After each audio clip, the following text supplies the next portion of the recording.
On June 13th, 2017, Metroid Prime 4 was announced. That was a long time ago. And then, in January of 2019, Nintendo announced that development was going to restart, with Retro Studios actually being the proper developer this time. And now, finally, December 4th, 2025, we finally have the game. So I'm going to talk a little bit today about my experience with the game. I have played a few hours of it now. This is just my initial kind of first reactions to the game, as well as some of my thoughts and feelings on the whole launch of it. I will say that now, looking back on the release year from Nintendo, to me it's very obvious that they were wanting to release Metroid Prime 4 in October. That was the October slated game, and that Retro Studios needed 2 more months. My evidence for this was that the major October release that they had was Mario Galaxy 1 and 2, the dual set. And that always kind of, that kind of struck me as weird that they released that in October. I know that Mario Odyssey also released in October. I know that Mario kind of has an October time slot. However, the new Mario Galaxy movie is coming out in April, and the Amiibo are launching next March or next April as well. So it's obvious that, at least to me, Nintendo was going to release Mario Galaxy with the Amiibos probably in March, about a month or so before the game came out, or before the movie comes out. You play the games, you have fun, and then the next month is the movie. And it's just a big Mario Galaxy blowout. It's odd to me that they released the game like 6 months early, and then they released the Amiibo. I don't think Nintendo's really ever done that. Aside from the Smash line, where, they announce a fighter, and then, they give you the DLC, and then a few months later, they give you the figure. It's obvious that the turnaround for crafting and manufacturing the Amiibo figures is much longer than an actual physical game. But I will say that even though it's taken a while, it's taken a long time, I'm glad it's finally here. And I'll go ahead and share some of my thoughts on what I think of the title so far. So there's going to be no spoilers here. I'm actually not going to really talk about anything other than what you have heard from either the press or from reviews or from previews or nothing like that. I'm actually going to be as vague as humanly possible about this because I do not want to ruin anything. I want this first impressions to work 2 ways. You could listen to this, never playing the game, and have no idea what I'm talking about. Come back, maybe listen to it again, and maybe you'll kind of understand a little bit more of what I'm talking about. Number 1, this is the most feminine Metroid experience that I've ever had. Usually, when I'm playing a Metroid title, Samus is in a really tough suit of armor, and she's, in this really kind of hostile environment. And it's always been kind of interesting because the entire environment of Metroid has always been very masculine, very scary, very aggressive, very dominating.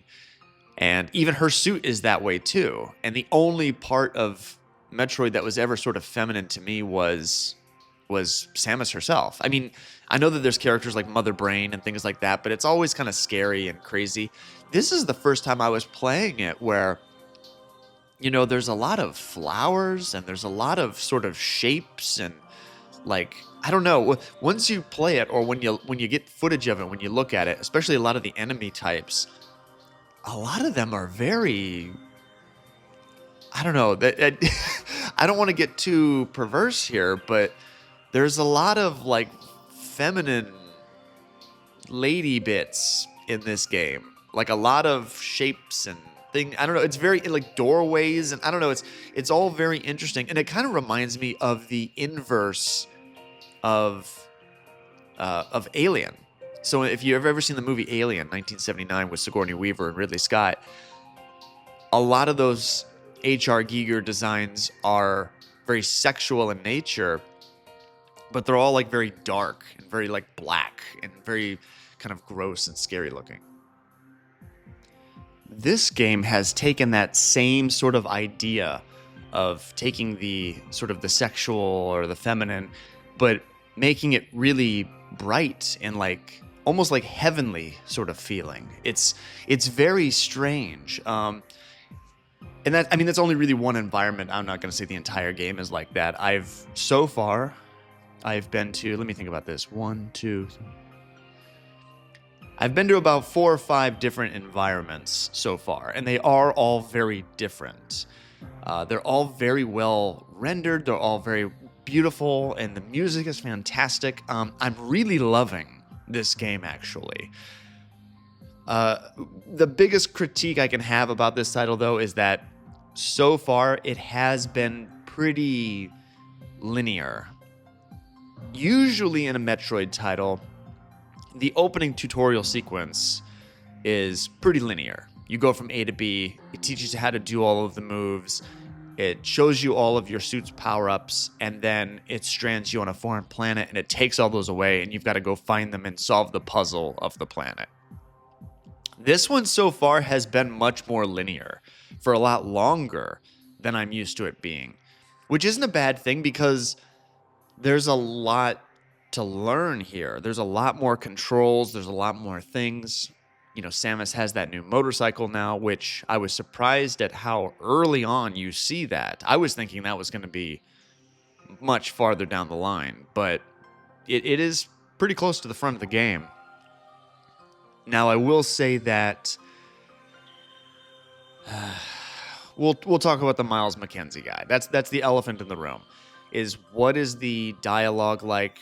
What are these characters like? What's the situation with that? Are they as irritating as people have said they are?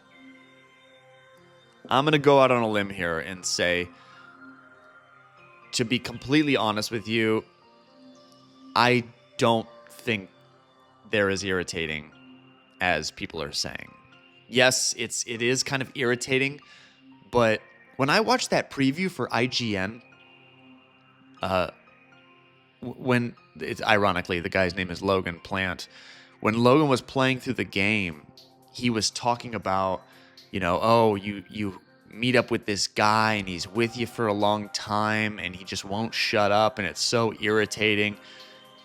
I'm here to tell you, you rescue him from his little situation that he's in, which they showed you in the preview, and then you guys like walk around the corner and then you cross the bridge and like that's it. He's with you for like less than 15 minutes.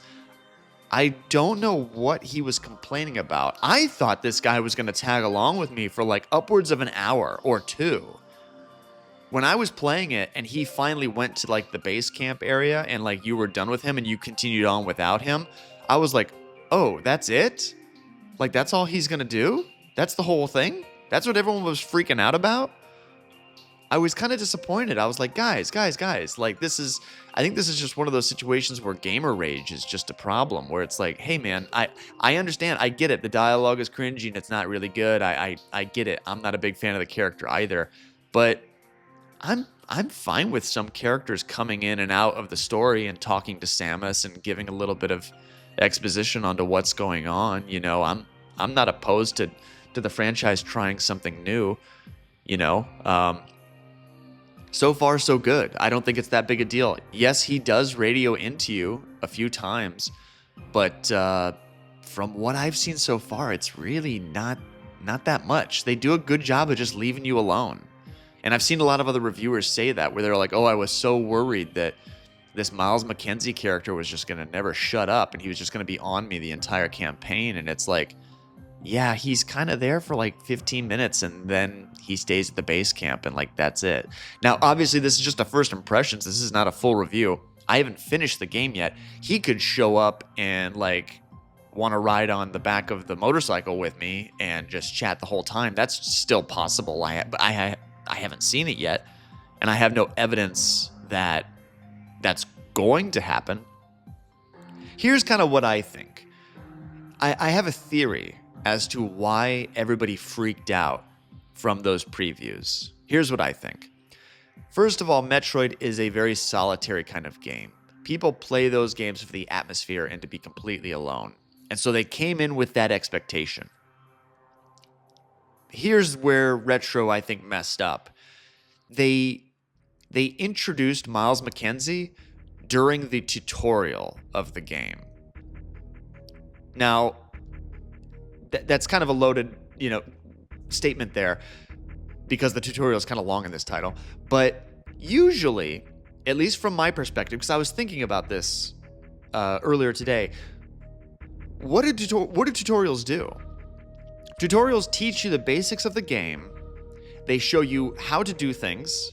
They have you replicate it, and then they have you do it over and over and over again because you're going to do that throughout the entire game. The whole runtime of the game, you're going to be doing those actions, whatever they may be.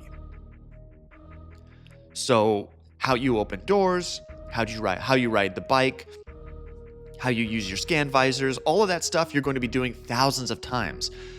And your brain sort of subconsciously knows this and is like, okay, I'm learning how to play the game. I'm learning how to do this. So if they introduce an irritating character, subconsciously that's telling your brain, this guy's going to be here the whole time, barking at you. Because everything else they've been doing is going to be built on. It's going to be the foundation of the game. So Retro Studios, either accidentally or intentionally, told its audience that this irritating guy is a major part of the foundation of Metroid Prime 4. And to me, that might have been a mistake. I think you could have maybe stumbled across this guy a little bit later on, maybe in the first or second world. Like, I don't know. They could have maybe moved him around a little bit rather than having him so close to the front. But to me, that's really the only reason that people got so upset, is that they were like, okay, this guy's going to be here the whole game. He's going to talk to me the entire time. And he might occasionally, but I'll give you an example. I went to the very next world after finding him. And yes, he did radio me, but he radioed me at the beginning. He radioed me at the middle of the mission at a key point, and then he did not radio me again until the very, very end. So over the course of that hour that I was doing that whole puzzle of that world, he talked to me for 20 seconds. That's not that bad, I think people are just getting a little too touchy. Let them experiment with stuff. Let them try something new. I am not opposed to Retro flushing out the rest of this world. I think that ever since Metroid Other M has come out, everybody just hates the Galactic Federation. They just hate everything about it because they always go, oh, Metroid Other M. They overdid the Federation, and it ruined that whole game, and it ruined the whole tone, and it ruined Samus, and it ruined my childhood, and it killed my parents, and yada, yada, yada. I'm fine with them dabbling a little bit more into the Federation. The Federation, to me, is one of the things that I really haven't seen that much of. I never played Other M. I heard it was terrible, so I never touched it. I mean, I have only played, a handful of Metroid titles, mostly being the 2D games, such as, Super, Fusion, Zero Mission, Dread, and then the first Metroid Prime. I haven't played Metroid Prime 2 or 3, so there may be more Federation stuff in there that I missed. But I'm kind of interested in some of this stuff. I want to see what's going on. I'm excited to meet some of the other characters and see what's happening. I just don't think it's really that big a deal. Sorry, I'm rambling now about the Federation, but it's just something that I find fascinating about the Metroid fan group is it's just like, hey, it's just, I don't know.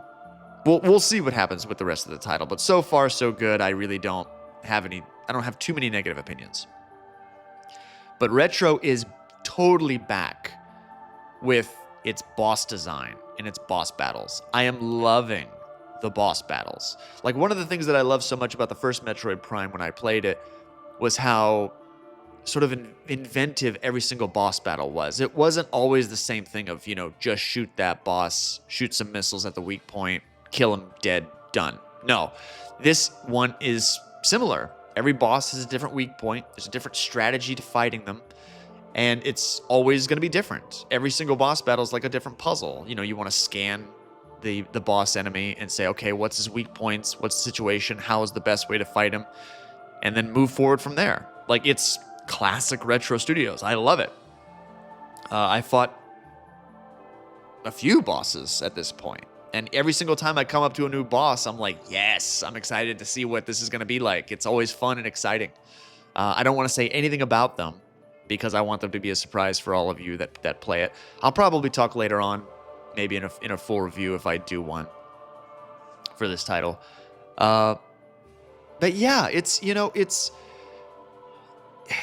I hate to kind of predetermine this, but so far, this might be my favorite Metroid Prime experience. I really loved Metroid Prime 1. I thought it was great.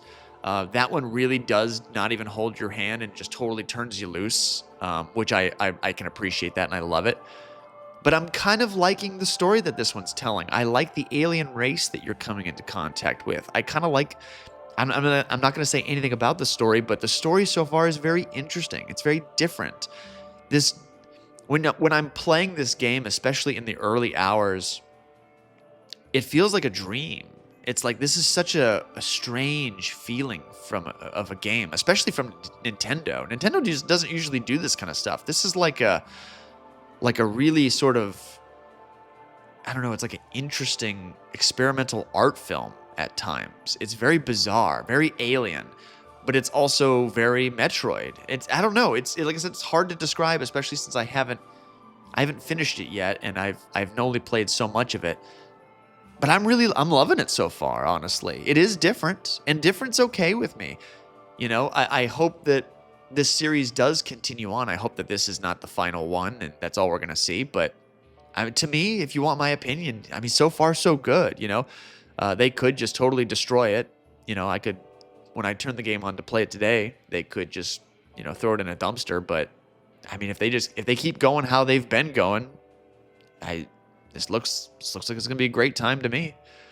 The one thing that I will say is that hopefully you could skip all the cutscenes, because the one complaint that I do have about the title is that because there is so much cutscenes at the front of this game, I could see replaying this game being kind of irritating. Like, as long as I can just skip those cutscenes, then great. I haven't tried to skip them yet because I'm watching them all for the first time, but hopefully that's one thing where you can just kind of, all right, let's just skip it, move on, whatever. And it would be nice if in a future update you could turn off like voice acting, because that, I think, would really give people what they want for future playthroughs. The first time, I'm going to play through the whole thing exactly how the developers intended, enjoy it. But if I want to turn off that voice acting and just have the subtitles, I think that would be great. I don't know why they would not give us that option, but so far they have not. But there you go. That's my first impressions of Metroid Prime 4. I'm loving it so far. I think it's pretty fantastic. I'm excited to see where this goes, and this feels like one of those rare games that I'm just not going to be able to put down. I'm just going to want to keep going with it. I will also give a little bit of information right now. So when I picked up the title, I got really excited when I picked up the title.